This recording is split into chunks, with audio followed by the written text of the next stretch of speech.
next suspect is அடுத்தது நானா pass?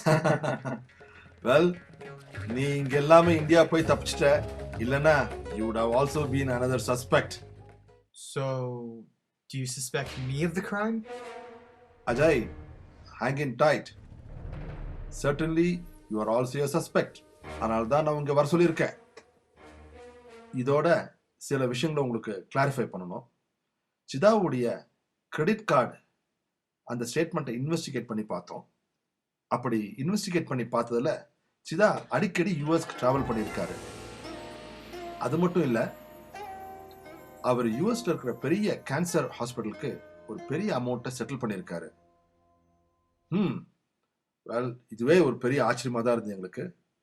அப்புறம் அந்த கேன்சர் ஹாஸ்பிட்டல்ல நாங்க விசாரிச்சதுல என்ன தெரிய வந்ததுன்னா, சிதாக்கு டெர்மினல் கேன்சர் இருந்தது அப்படின்னு தெரிய வந்தது. S indeed. இன்ஃபேக்ட் டாக்டர்ஸ் அவருக்கு 6 மாசம் தான் உயிரோடு இருப்பாருன்னு கெடு வச்சிருந்திருக்காங்க. What? My dad had cancer? Yes Ajay, that's true. அப்புறம் சிதாவுடைய கோட் பாக்கெட்ல ஒரு ரிசீட் இருந்தது. அந்த ரிசீட்டை வி இன்வெஸ்டிகேட்டட். அவர் ஒரு கன்னுக்கு புல்லட்ஸ் வாங்கியிருக்காரு. அதை கடைக்காரன்ட்ட போட்டோ ஐடியை கொடுத்து யார் வாங்கினதுன்னு பார்த்தா சிதா தான் அப்படின்னு அவன் கன்ஃபார்ம் பண்ணிட்டான். அதுக்கும் மேல சிதாவுடைய கம்ப்யூட்டர்ல மங்களுடைய ரிவால்வருடைய ஆப்ரேட்டிங் மேனுவல் டவுன்லோட் பண்ணி வச்சிருக்காரு. அதையும் நாங்க கன்ஃபார்ம் பண்ணிட்டோம். ஃப்ரெண்ட்ஸ், இதெல்லாம் வச்சு பார்க்கும்போது I have come to a conclusion. It's not a murder, it's a suicide. ஆமா, சிதா கொலை செய்யப்படவில்லை, ஆனா தன்னைத்தானே சுட்டு தற்கொலை பண்ணிட்டு இருக்காரு. சூப்பர் பாஸ், கன்னை வச்சு கன்னா சால்வ் பண்ணிட்டீங்க. ஆனா ஒண்ணு இடிக்குதே, இவர் ஏன் மங்களோட கன்னை வச்சு ஷூட் பண்ணாரு? Very good question Vijay, very good question. இதுலதான் நம்மளுக்கு சிதாவுடைய குக்கட் மைண்ட் தெரிய வருது. எப்படியும் 6 மாசத்துல தான் இறக்க போறது உறுதின்றது அவருக்கு தெரியும்.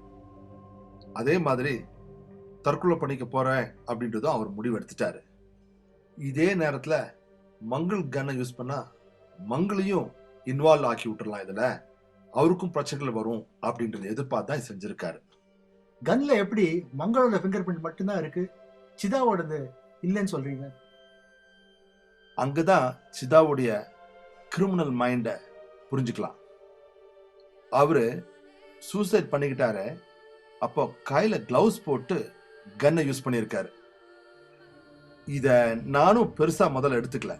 அப்புறம் போட்டோவை பார்த்து அதுல அவரு கையில கிளவுஸ் போட்டிருக்கிறத யோசிச்சு பார்த்தேன். அப்பதான் எனக்கு ஒண்ணு தோணுச்சு. இவர் மங்களுடைய கைரேகை இருக்கிற கன்னு அதை அப்படியே மங்கள் கைரேகையோட யூஸ் பண்ணா மங்களும் இன்வால்வ் ஆகி காம்ப்ளிகேட் ஆவாரு அப்படின்ற கிரிமினல் மைண்ட் இன்டென்ஷனோட அவர் மெட்டிகுலஸா plan. Well friends, you are all off the hook. You can breathe easy. Well, Mangal, next time if you ever lose the gun, you better report to the police first, okay?